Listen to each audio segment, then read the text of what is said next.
Our next high-impact practice is collaboration. Now, you've probably got experience with this in your classrooms, having students work together on projects, and that's great. And it turns out research supports the idea that having students work together helps them learn better.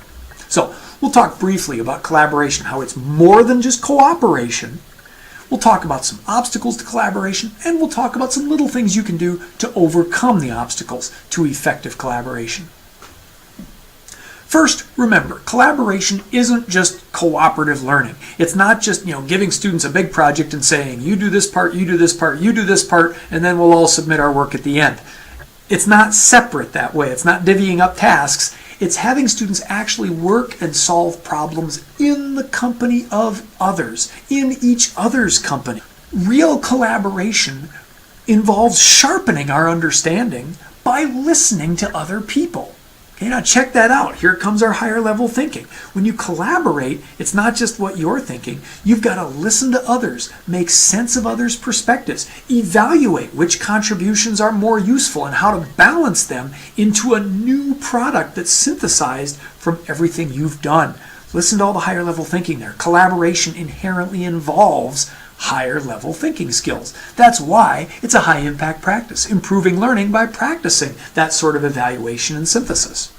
Now, collaboration is always authentic. It reflects things students are going to do in the real world of work. So it's always a good thing to have students practicing before they get out into the world.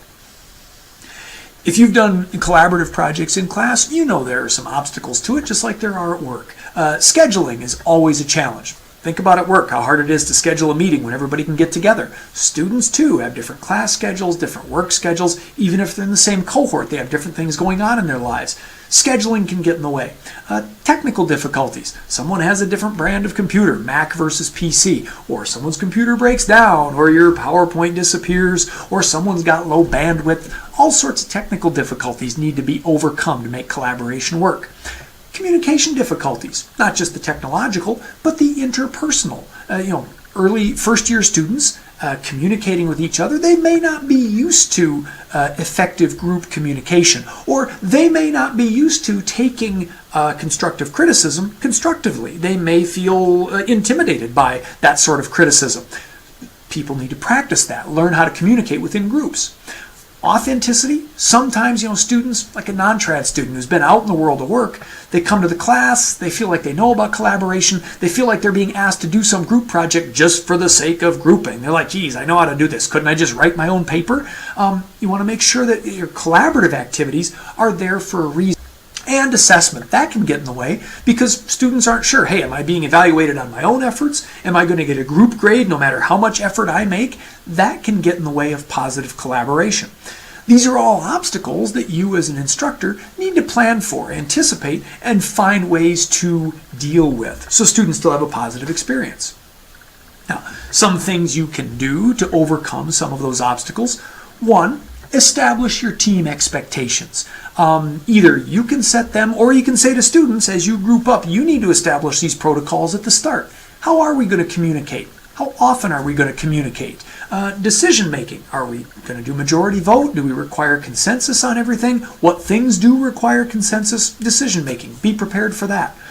Need rules of conduct. Students can establish from the beginning how they'll interact with each other and how they'll deal with maybe violations of that conduct.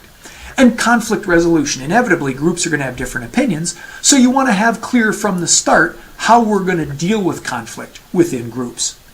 Also, you as an instructor can make clear to your collaborative teams how you're going to grade. Are you grading individually? Are you grading as a group? What are you going to look for as you grade the students? How often will you check in to evaluate their progress? What counts and what doesn't? Make that clear to students so they have some guidance on how to work together. And in general, do check in. Monitor student work, guide what they're doing, give them feedback. Feedback is key to so many high-impact practices. Give your students feedback so they know how they're doing and what they can do better. Do those things together, you can overcome those obstacles and make collaboration a high-impact, positive experience for all of your students.